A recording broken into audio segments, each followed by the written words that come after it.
Atherosclerosis is the buildup of fatty deposits, including cholesterol, in the walls of arteries.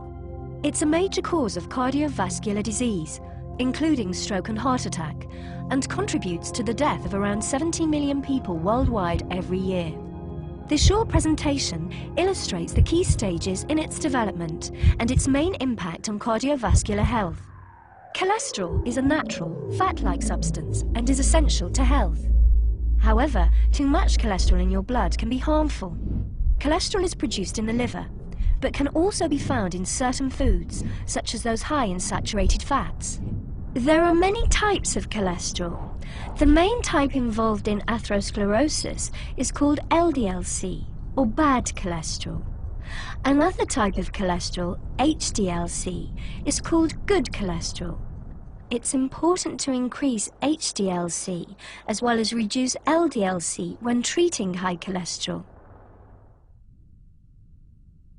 A normal artery wall consists of three main layers: a thin, smooth layer that lines the inside of the artery to help blood flow, a muscular, elastic layer that helps the artery pulse to push blood around the body, and a tough outer layer to protect the artery.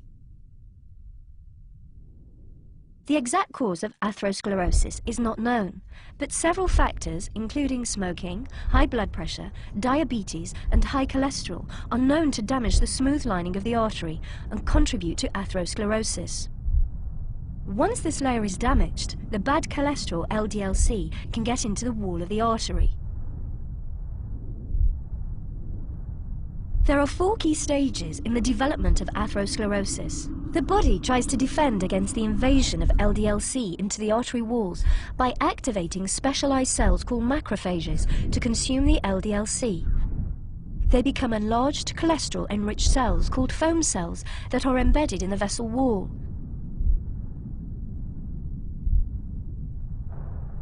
The accumulation of foam cells can be seen by the presence of fatty streaks in the vessel wall. As the fatty streaks grow, the body tries to protect the artery from them by surrounding them in a fibrous capsule. At this stage, the growth is called a plaque. As the plaque gets bigger, the body tries to preserve the blood flow through the artery.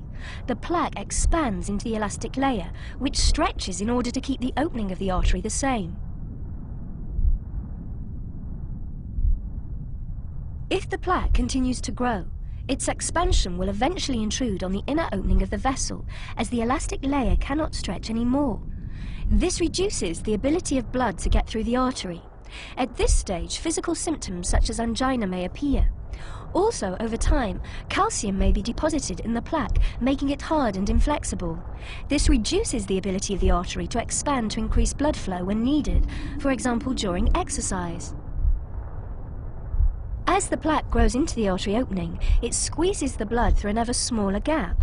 The resulting increase in pressure at the narrowing can damage the capsule covering the plaque, which may then rupture, resulting in a blood clot that can completely block the artery. Depending on the location of the blockage, the consequences, such as stroke or heart attack, may be severe and could be life-threatening. Atherosclerosis is progressive, and it can take many years before symptoms appear. But some people can have no symptoms even with extensive atherosclerosis and are at risk from sudden death. The symptoms depend on the site of the affected artery. In the heart, it can manifest as chest pains, angina. In the brain, as a type of mini-stroke called transient ischemic attacks.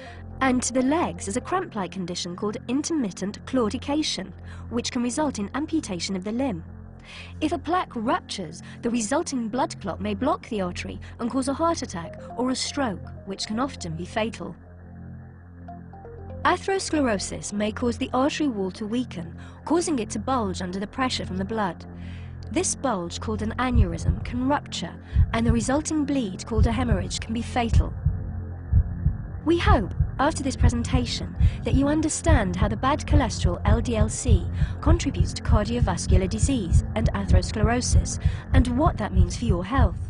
We also hope you appreciate why always taking your medication, as prescribed by your doctor, is so important in maintaining low LDL-C and high HDL-C in order to reduce your cardiovascular risk.